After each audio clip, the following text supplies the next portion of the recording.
forensic aspects of things. I've been working with the county for several years now, helping out with cruelty cases and so on. That has basically been a push to get me to learn more.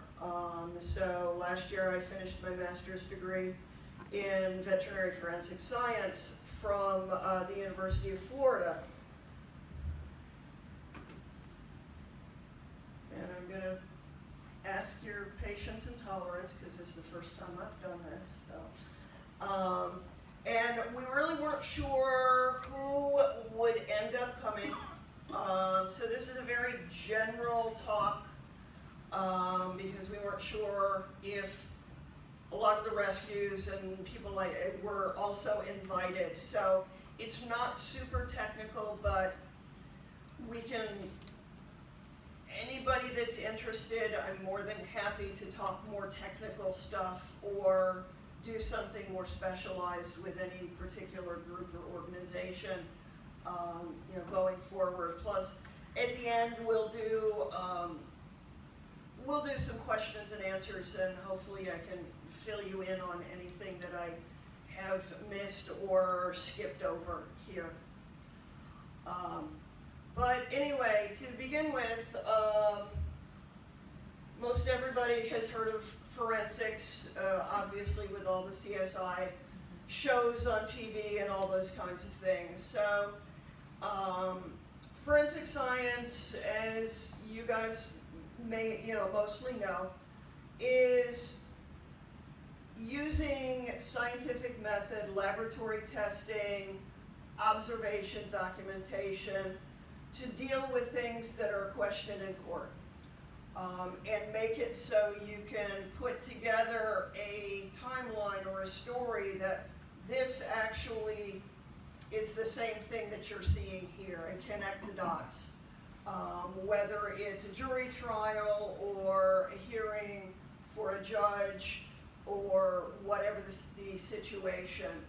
Of course, veterinary means that it has something to do with animals, whether it is animals as victims, animals as involved bystanders, or even animals as perpetrators, as in dog bite cases, or whether it's a human that was bitten or dog attacking dog. We can all get involved in those. So as I said, it's basically trying to take that information and explain and answer questions and be able to document what it is that we say happens. In a veterinary environment, a lot of times people will say, well, I saw this and they're starving that and so on.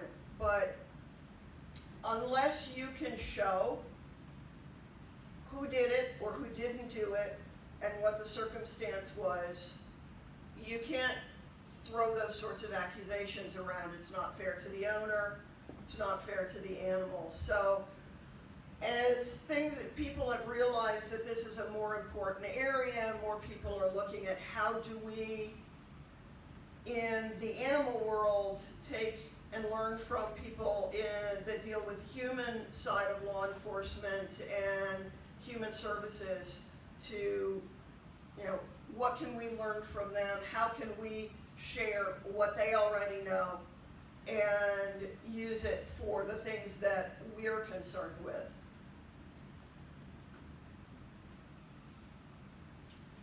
So I am what's called a forensic veterinarian, which means I'm a veterinarian by primary training, but now I've had the additional training. All the people that do veterinary forensics are not veterinarians. We have people that are, I know one excellent crime scene tech from the human world, worked in that for years and years before she came over to the animal side. So she's one of those people bringing her expertise to help us learn. There are vet techs, there are social workers, there are nurses, there are shelter administrators and so on that are training in this area to try to deal with these things that come in day to day and know what we have to do to try to work toward preventing these things and dealing with them when we do see them.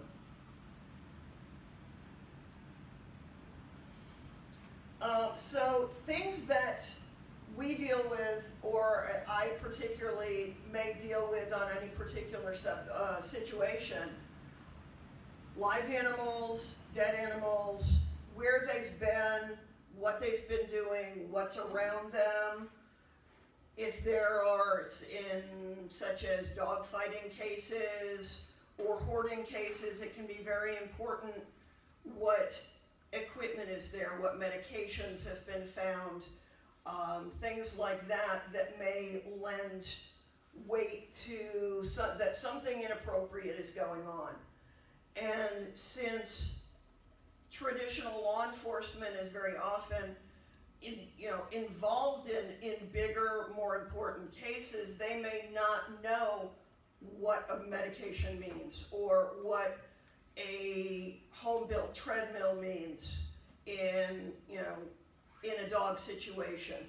So it's helping to identify those things to assist law enforcement in knowing what's important and what can be ignored. So some of you probably recognize a couple of these. So live animals that come in for assessment get a complete physical exam, nose to tail, that's documented as far as their condition, any wounds they have, illnesses they have. But the big thing is documenting everything. And sometimes we have the deceased animals. This actually was the sibling of the one in the previous picture. This was where that black puppy came from. So documenting that condition right there to show how this puppy was living. Anybody out there know what that is? What those are?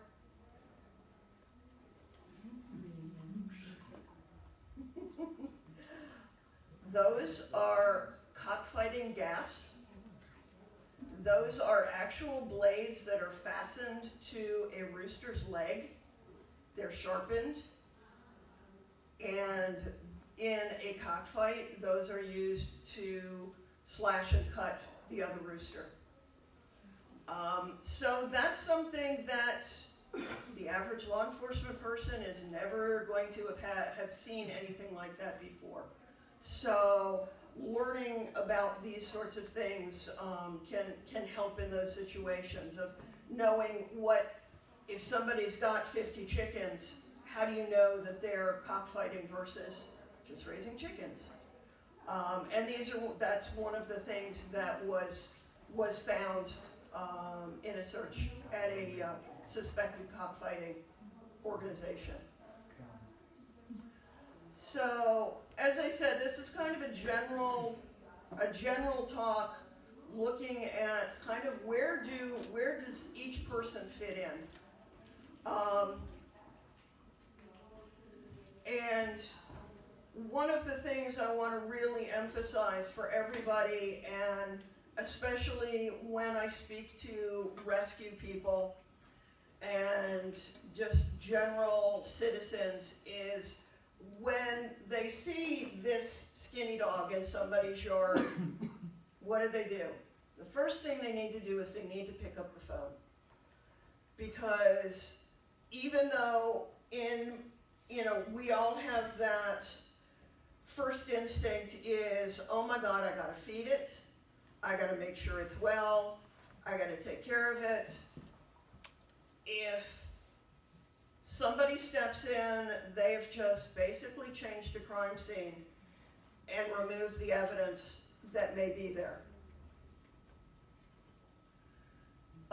One big question in most communities is, well, if I see something, who do I call? So here in Beaufort County, it's animal services. In other areas, it's animal control, it's your police department, a humane society or shelter, or a veterinarian. If they're not the ones who need to be notified, they'll know who is. And they'll be able to point people in the right direction of who can come out, who can take care of this, who can deal with it, and who can try to prevent this going forward. Again, why? Kind of spoiled the lead there. We need to broaden the focus from that one really sad animal that we see in somebody's backyard to thinking about that bigger picture of how do we keep this from happening over and over and over. Whether it's this person, whether it's, you know, the guy down the street from this person, so that's a big reason that we need to think about how do we document, how do we show that there's a crime being committed here in order to deal with the person who's involved, but also to let people in general know this isn't appropriate, this isn't how it should be, and this is what happens when when you treat an animal this way. So some of the various things that we need to work on to try to work toward prevention is our education, enforcement, and working on improving the laws. Education can be humane education for kids, helping them understand appropriate ways to deal with animals, treat animals, handle animals. And a lot of times, especially in neglect type situations, it can be owner education. We do frequently see situations where they just don't know any better. They never were taught the proper, way to deal with or take care of an animal. Oh, it's just a barn cat. I think if I had a penny for every time I heard that, or a feral cat. And just helping people to understand what the importance is and how things should be done, and then being aware of what's going on around them.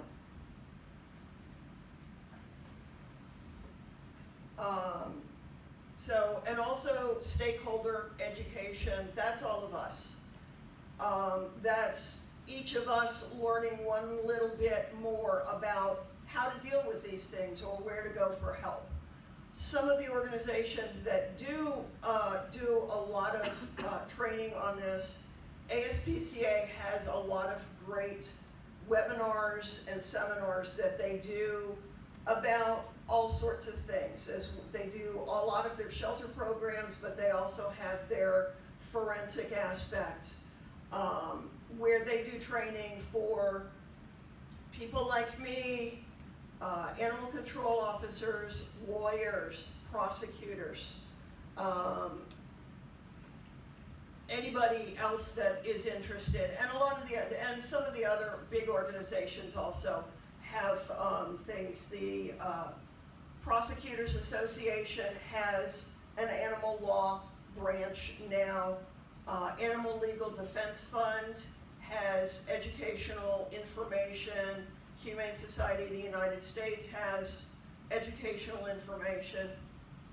A lot of the animal control officer associations do, of course, specific training, that's their job, but they reach out to these organizations, and then many of them will also go out in the community to help educate other people on what do you do when you see something, who do you call, how do you handle it.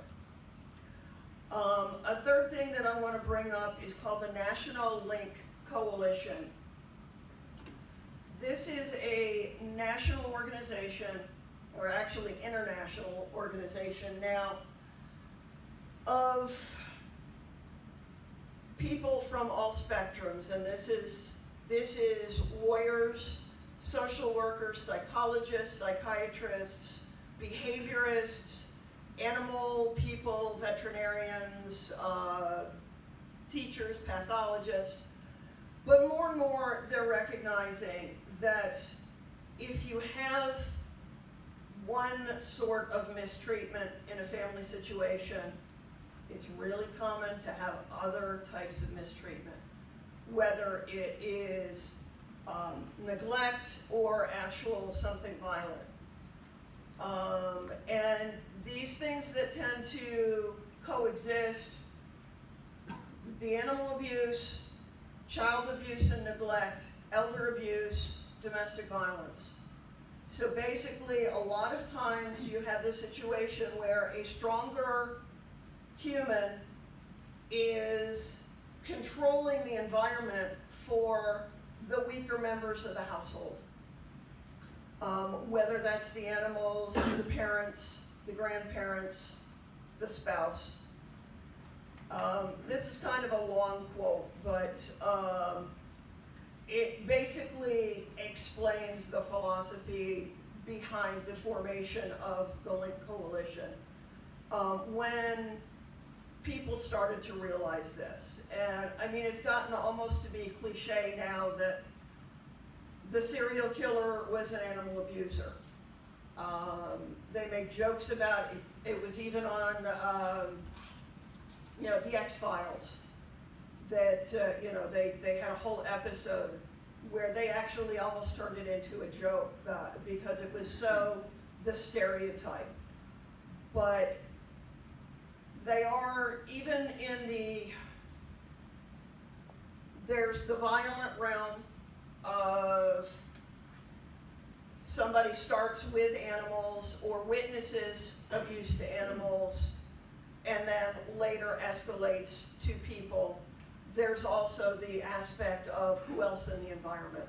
Are they also, mistreating a spouse? Are they neglecting the kids? Are the kids now witnessing and being desensitized to how people, how the adults in the home are treating the cat or the dog? It's also been noted in a number of research studies in the last few years looking at women in domestic violence shelters that pets in the home can be a deterrent to a woman leaving an abusive spouse. And no, it's not always the man abusing the woman, sometimes it's the other way around, but the stereotype in the vast majority. But at any rate, they have actually done surveys of a lot of populations at domestic shelters. And the two main things that keep a person in a household where they're being abused, the kids and the animals. What will he do if I leave? What will he do if I stay? There have been a number of things in the news just recently of, male and female both, of, people injuring or threatening the pet to keep the person under control, to keep them in the house. And on one of the woman on man situations recently, a lot of people probably saw the news. Woman took on a pet. It was a shared pet. The guy moved out. She tied the dog up in the yard and didn't feed it for a month. Fed her own dogs in the same yard, but he was chained up and was half of his appropriate body weight when somebody finally saw and turned around. So it can work in both directions, but animals, pets can be just as great a leverage for a controlling person as a child can be, depending on the situation. And as I said, again, we've got the desensitization. If the abuser is mistreating the animals, You may have children that follow that path because everything runs downhill and they have no control over anything else, so they're going to pick on whatever is weaker than they are, or they just get desensitized altogether and don't see anything wrong with it because that's the way things were. In domestic violence situations, it does very often run in families because somebody sees the parents' situation and how they behave, they learn it, they grow up, they don't know any other way, so it continues. And the cycle keeps getting handed down through the generations. Animal abuse can come along the same path and get handed down as well.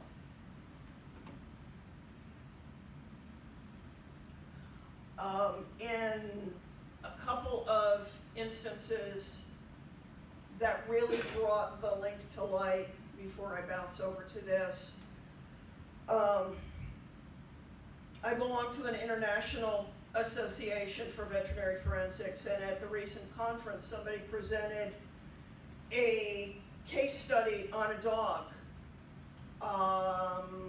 It was a neglect case, and the big point of it was at the end when the veterinary people happened to get together with the human services social worker people and realized that the child who had been getting passed through the social service system because the parents were saying, well, she's mentally challenged, she doesn't like to eat, we have trouble finding food for her, and so on. And they believed and thought that, okay, so she's got problems, and they just believed the parents.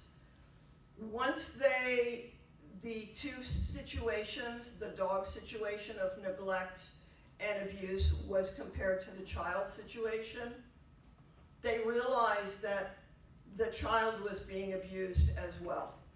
And it finally turned on the lights and allowed social services enough information to be able to remove that child from the home, put her in foster care, and an amazing thing happened. She grew, she gained weight, she became more outgoing, which was one of the things that went to document the bad situation she was in to begin with.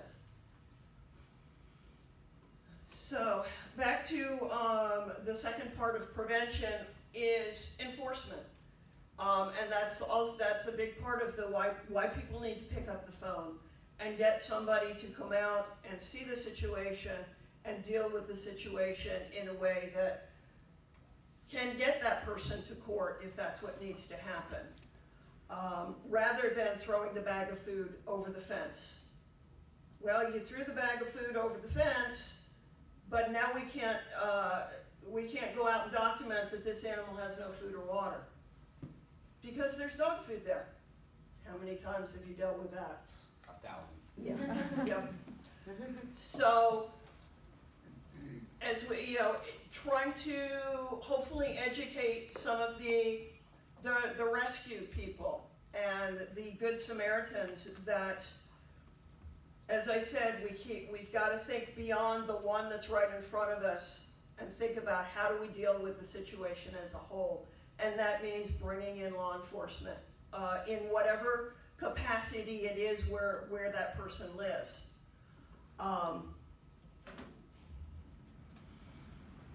One of the big things that has been hammered over and over and over in my education is take a zillion pictures, and then when you think you have enough, take about 10 more. Because they're not always going to show what you think they showed, what you could see, and the more pictures you have and the better quality they are, the better you can demonstrate to somebody else, a magistrate, a judge, a jury, what you actually saw and what was going on and what this animal was living through or died in. And you have to be able to identify this animal was in this condition, went here, this was done, it got better. Those steps go a really long way to be able to show to a general person who might be in a jury that a reasonable person could have fixed this situation, should have recognized, or could have recognized that this was not appropriate. And being able to show simple things like this is what it looked like before and this is what it looked like after it was dewormed and fed. And very often, those are the simple things that will take, you know, a emaciated animal into a healthy, adoptable animal.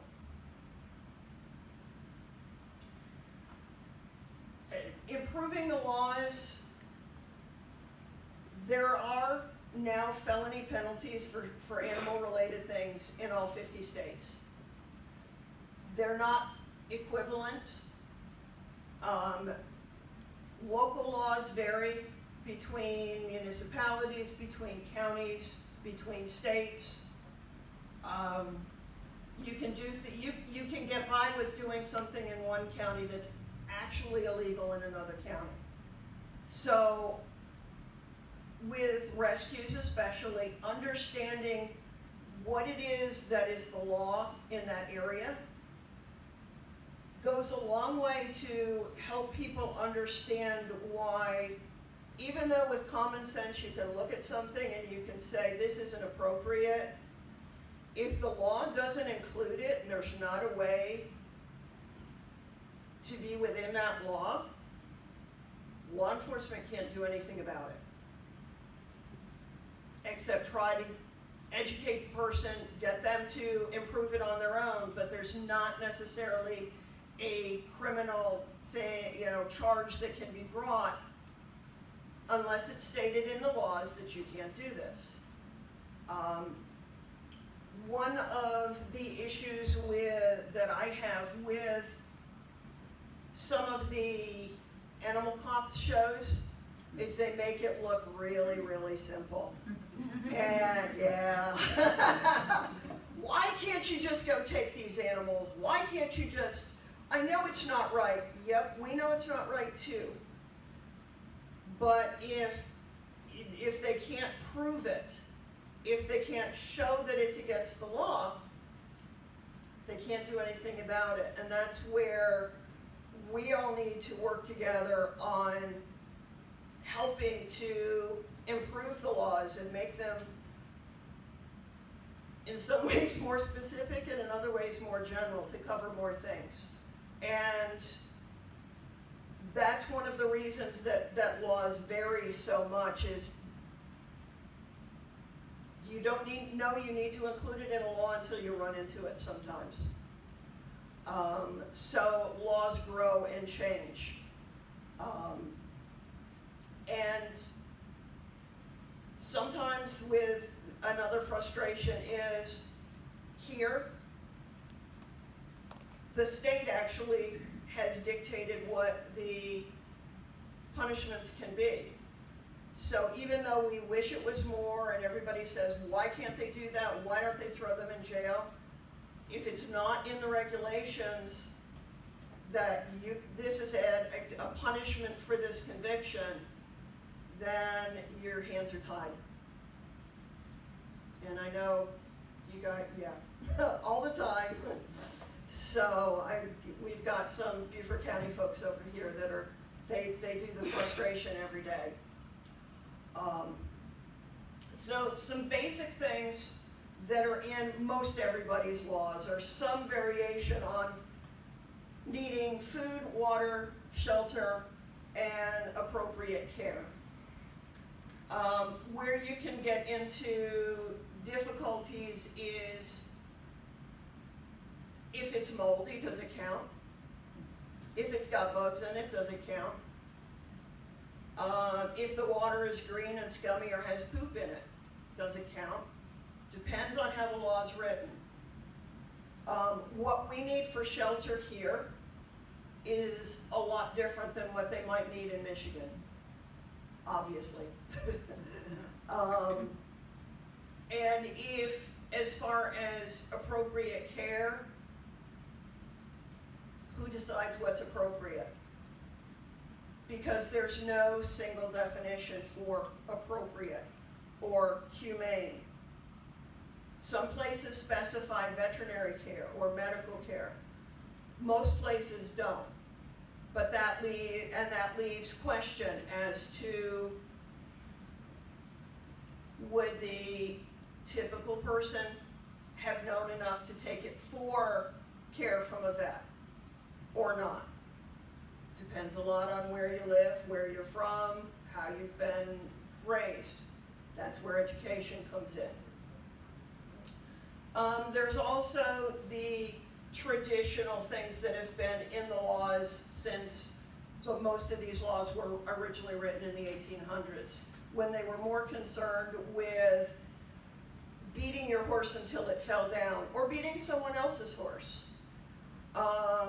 There's the stipulations about overworking, overdriving, things like that. Since animals are considered property, the original laws were mainly to protect the property owner, not necessarily the animal that was being abused. So traditionally, in a lot of the laws, I could beat my horse, but you couldn't beat my horse.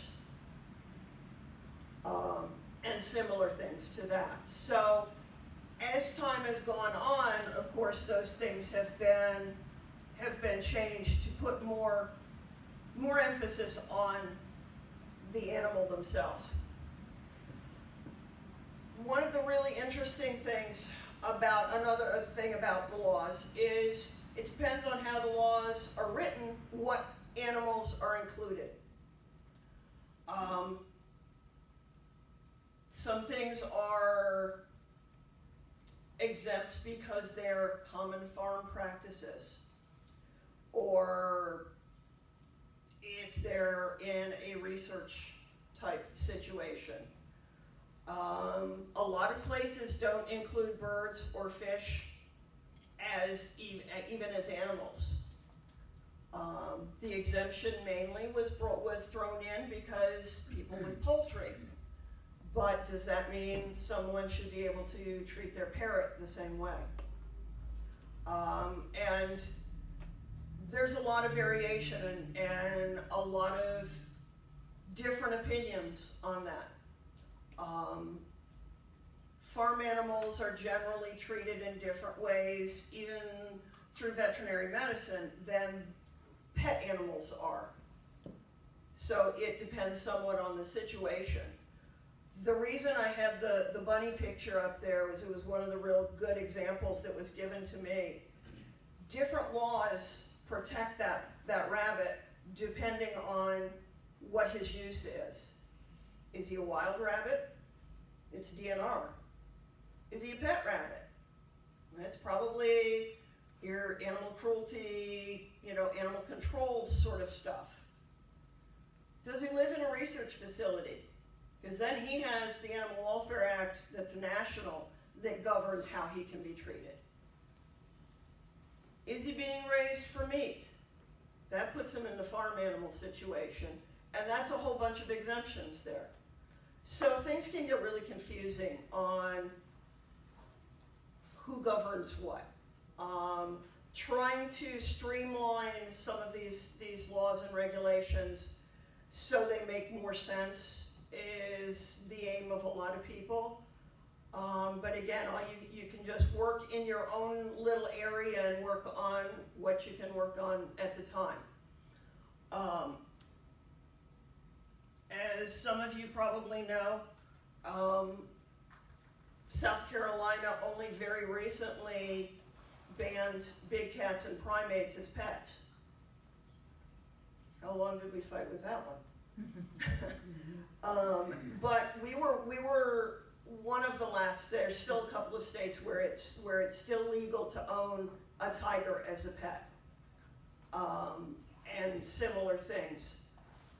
Exotic animals are a whole nother classification where the biggest issues, welfare issues with exotic animals are people do not know how to care for them. So they end up with nutritional issues, neglect, or, oh my God, it now weighs 60 pounds, 100 pounds, what am I going to do with it? Or it's the snake that's 12 feet long, what am I going to do with it? So that's a whole other can of worms. On definitions within laws, there is no legal definition for cruelty. It has changed over the years. When we were looking at mainly horses, it was overworking, overdriving, whipping them. Now, we expect a lot more for that same horse. We want them to look good, we want them to have a good environment, we don't want them to work too hard. We've changed our opinions on what's appropriate and what's not appropriate.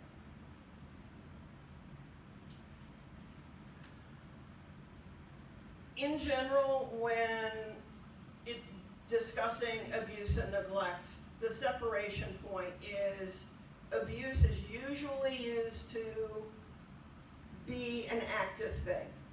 And these are things that more often end up in, if you can prove them, if they're bad enough, end up as a felony.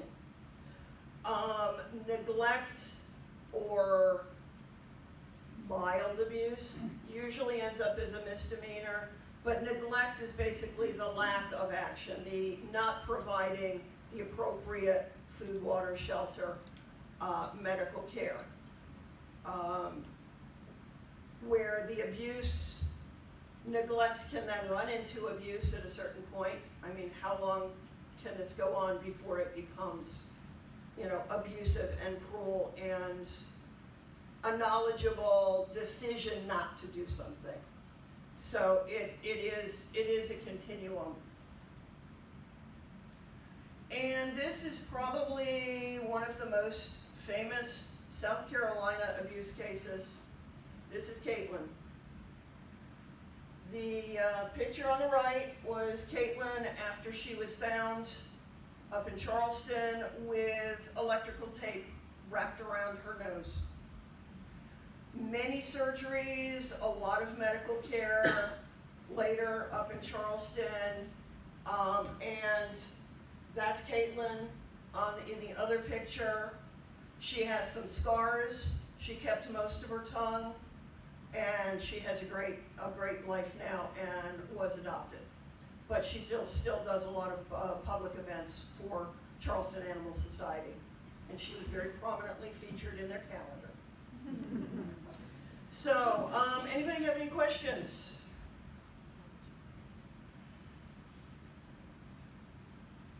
So an animal comes into your veterinary hospital. What is the veterinarian supposed to do? In the state of South Carolina, we are not required to report anything. The AVMA, which is the Veterinary Medical Association, and AHA, which is the Animal Hospital Association, have put out statements recommending that.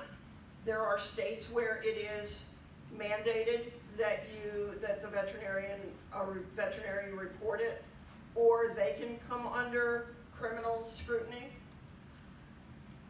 In Kentucky, it's actually against the state regulations to report it. So you have the whole spectrum there, but it's more and more moving toward helping veterinarians, number one, understand what they're seeing, recognize what they're seeing, and then know who to report it to.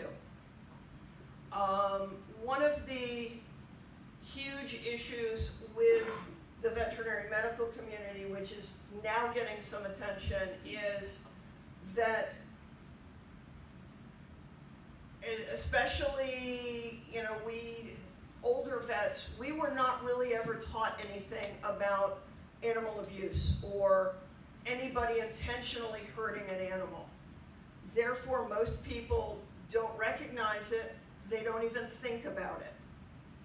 And so a big educational push with the veterinary community is helping them know what to look for, what to help them recognize when this animal comes in and something's just not right. And to just start that process of, hey, I need to think about documenting what I'm seeing before I jump to take care of it, just in case. So it's kind of taking us, it's teaching us to take a step back before we start the medical care process and show what it looked like to begin with, just in case we need that information later. And also teaching veterinarians that just because they make a welfare call does not mean that they're responsible for the outcome of that. Because in general, veterinarians are not trained to investigate something or do a criminal case. That's left to law enforcement. But a lot of veterinarians are afraid, oh my God, if I do this, what if I'm wrong? What if, it's, am I hurting a client's reputation? They need the education to know you just put up the first flag and then let somebody else take over that knows how to deal with this. A lot of parallels are being drawn now with animals and what physicians went through in the 60s when they were first trying to teach physicians that child abuse existed. Excuse me. And that there were ways that you could recognize it and things that you commonly saw. They're now starting to teach veterinarians the same sort of things. What do you see on x-rays that should make you think? What situations should make you think?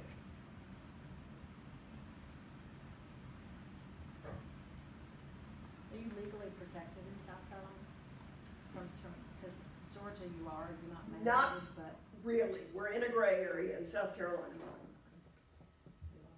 I can provide care in an emergency situation and be protected from any liability.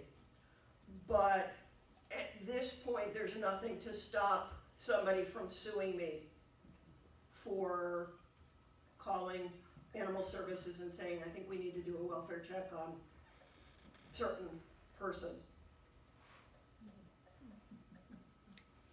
Yeah. Okay, what do you think about the cost of care that they're doing now, like they do in most states except South Carolina? Like with the case with Colleton, and you have the case with the Hilton Head. Yep. Is the care, I mean, do you think that's something that needs to be implemented statewide? Yes. Yes. Okay. There are, in some states, you are able to do a separate court proceeding to get a declaration of either this person has to turn over these animals, or there are things written into the state law that say if in the end your animals are kept by the organization that's keeping them, that's taking care of them, that the perpetrator is liable for the cost of care for however long it takes. And in some cases, it can go on for years. Dogfighting cases, things like that, many times it's years because they go through regular court, not a magistrate court. So those animals have to be kept as evidence for however long it takes. And that's a huge problem for the organizations that have to deal with enforcing things or caring for these animals. They have to weigh, can I go in there and take in 80 animals and that's now filled up my county shelter and they're sick and they need care and the county doesn't have the money to do that. They just don't have it. So what do? Do you just ignore it? Unfortunately, that's been the decision in a lot of places. If there's not municipal funding for it, if there's not a good nonprofit backing them, or somebody with deep pockets, they get stuck. And that takes away from what they can do for the whole community if they have to deal with, even one of these big cases. So it's actually a deterrent to following through and taking care of all these other situations. So that's something I really think needs to be somehow incorporated into the state law, so that they can get this money back somehow. I know there's a lot of cases where the person may not have any money, so they may not get the money back, but there needs to be provision for that, because in some cases there are situations where people do have the money, or they have other businesses that may be related. Dog fighting, drugs, weapons tend to go together. So they may be able to get money that has been seized, or money from or property, in order to help to care for those animals.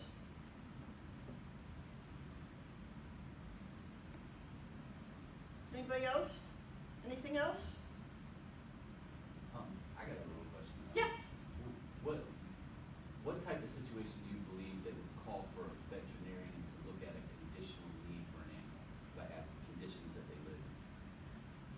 Or do you think the officers are educated enough to, Yeah. or do you think the officers are educated enough to see an environment that is, do we need to bring a vet in to for That's cases? where pictures help, Right. because there's not enough, obviously, veterinarians to go around. But the more times you've got the veterinarian out there to actually look at it and be able to say, I saw this could result in that. I saw this could result in that, the better case you're going to have once you take it into court. But as the more pictures you take of the more things around that environment, the more weight you have to be able to show what's there. Ideally, it would be more like the human side, where you have crime scene people that can look at these things. In the animal world, we generally don't have the money to do that. There's not enough of us to go around. The police departments are generally not trained in what to look for in an animal case. So everybody's trying to do 3 jobs. But pictures, documentation of whatever and as much as you can. And as I said, being able to have the string of pictures from here's where this animal started and following it through, and being able to say, I took these pictures, yes, this is what I saw, and this is what it looks like now. Besides destroying or tampering with evidence, if you feed an animal that is emaciated, as a veterinarian, what can happen to that animal? Very often, animals that have not had food have eaten anything they can get their mouths on. So they very often have a lot of foreign material in their intestinal tract and in their stomach. And they also are very susceptible to their digestive tract shutting down. So they may be super hungry and they may eat that whole bowl of dog food, and their stomach and their intestines don't know what to do with it. The same thing happens with children who have not had food. And in the third world countries, they show you the little kid with the big belly, and same kind of situation. And then when they do get something, they very often get deathly ill because now there's food in there that's sitting there rotting. So it has to be a very careful process of refeeding them small amounts at a time to get their system started, make sure everything's moving, and then start thinking about putting weight on them. Because we all have that instinct of, oh my God, I gotta feed it. I gotta give it water, I gotta make it gain weight right now. And we have to get their systems turned back on in order to be able to deal with that. And that's just one of the first steps.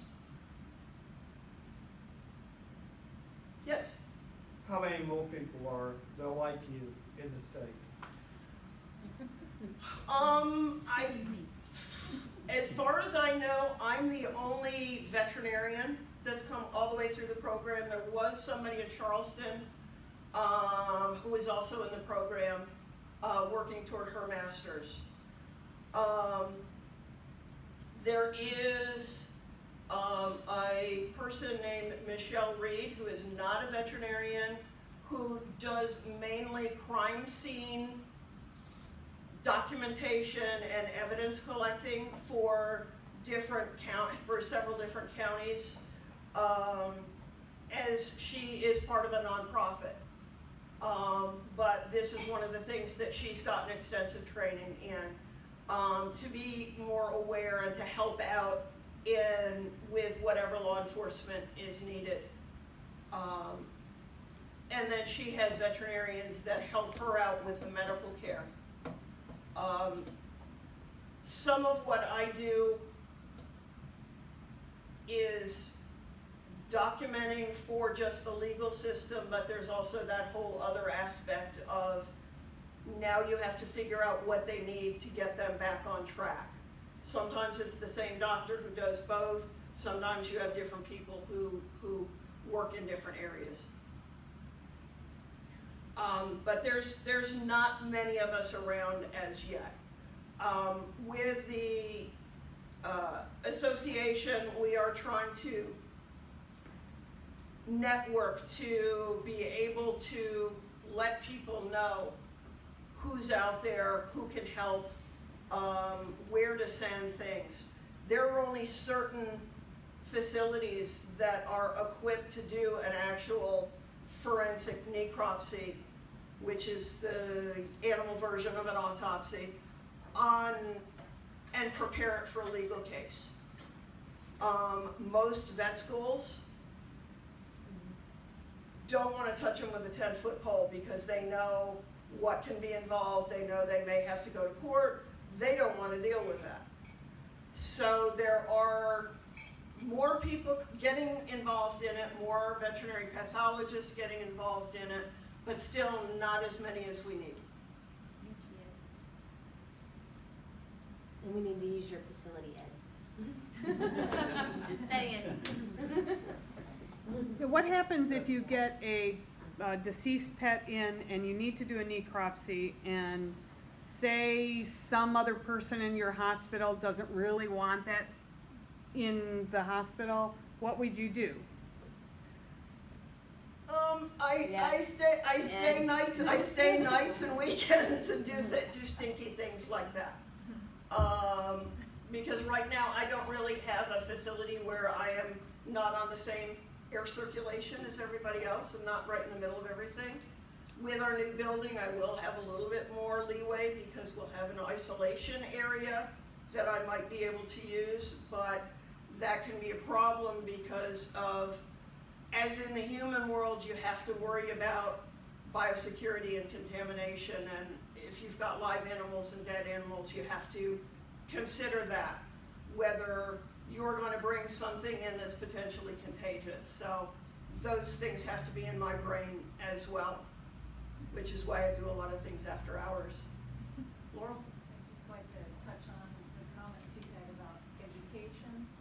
And, we all see the frustration with the legal system and the pets as property and having to board them for a year and then nothing ever comes of it.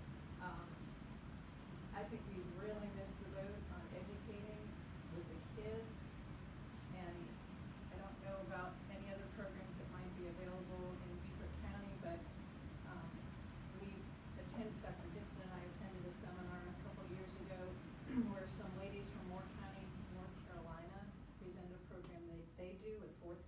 Mhm. is taken off, and they provide everything you need.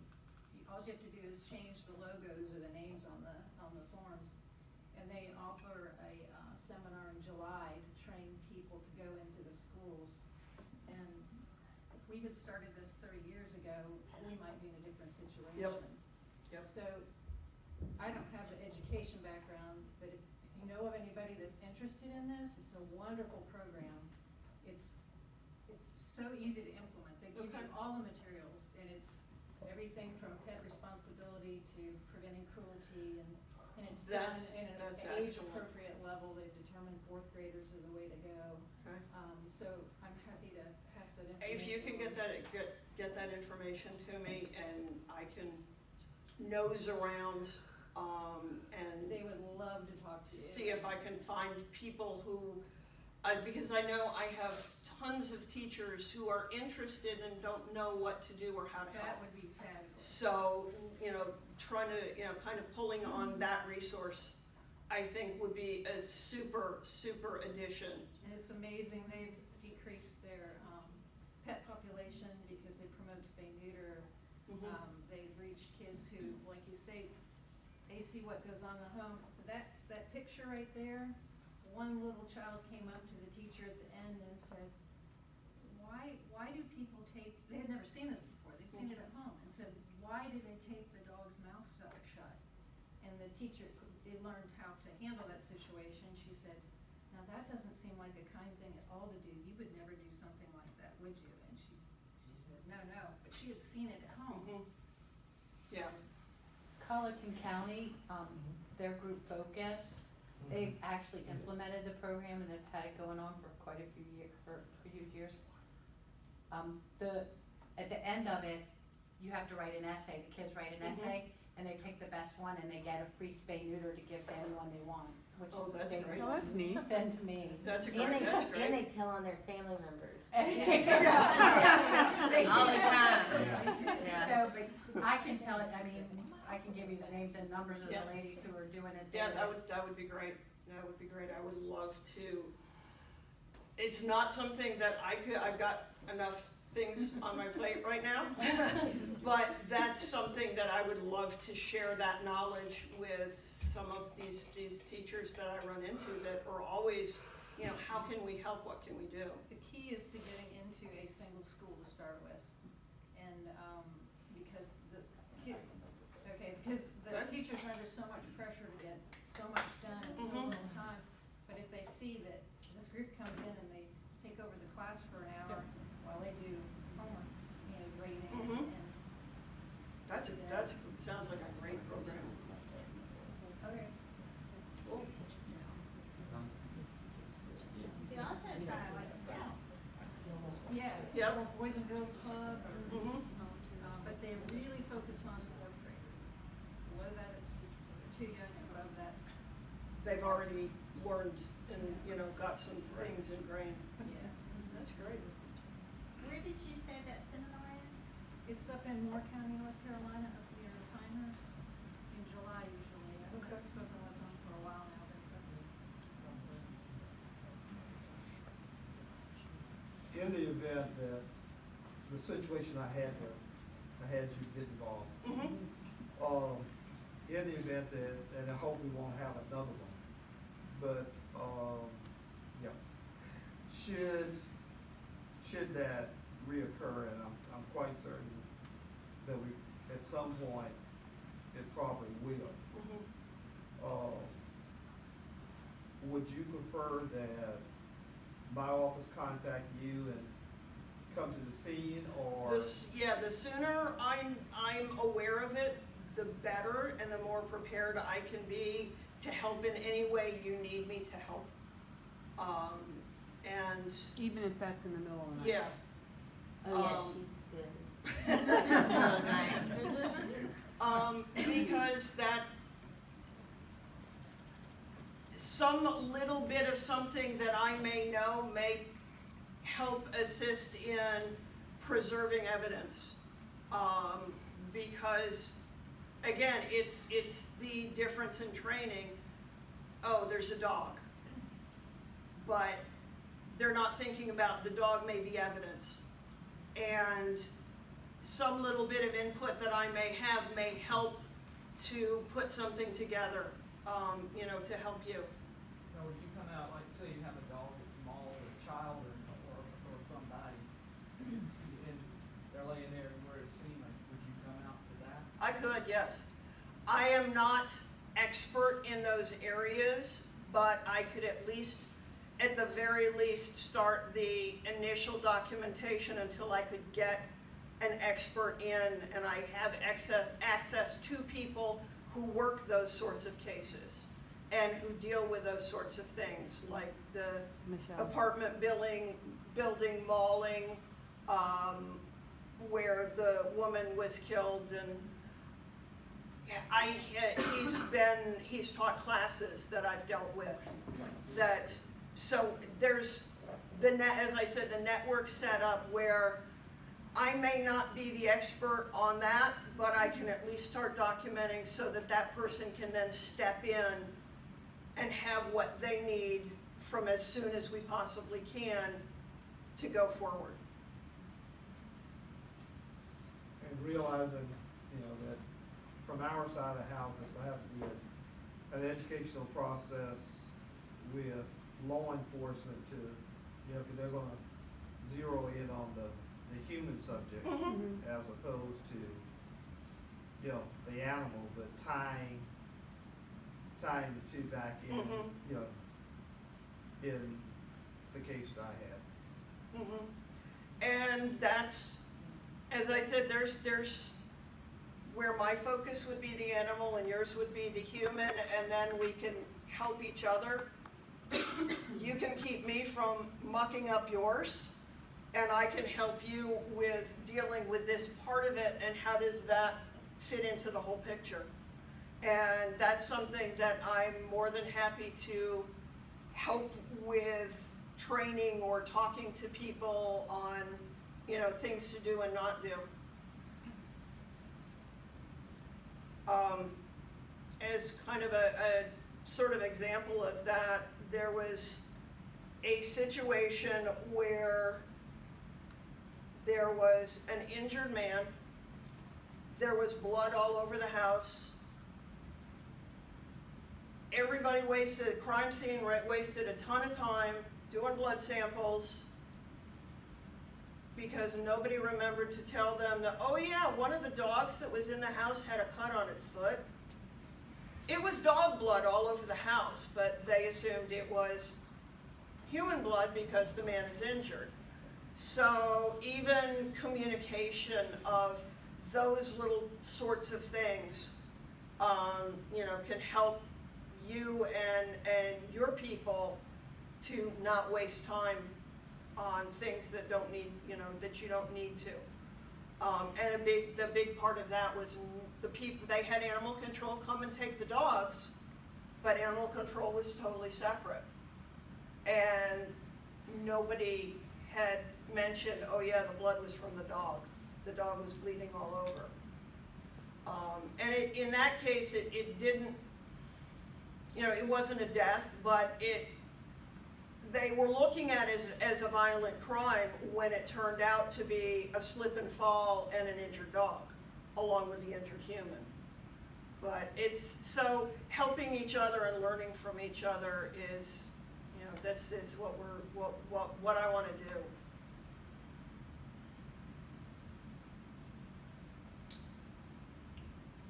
I think that's it. Thank you. Anything else?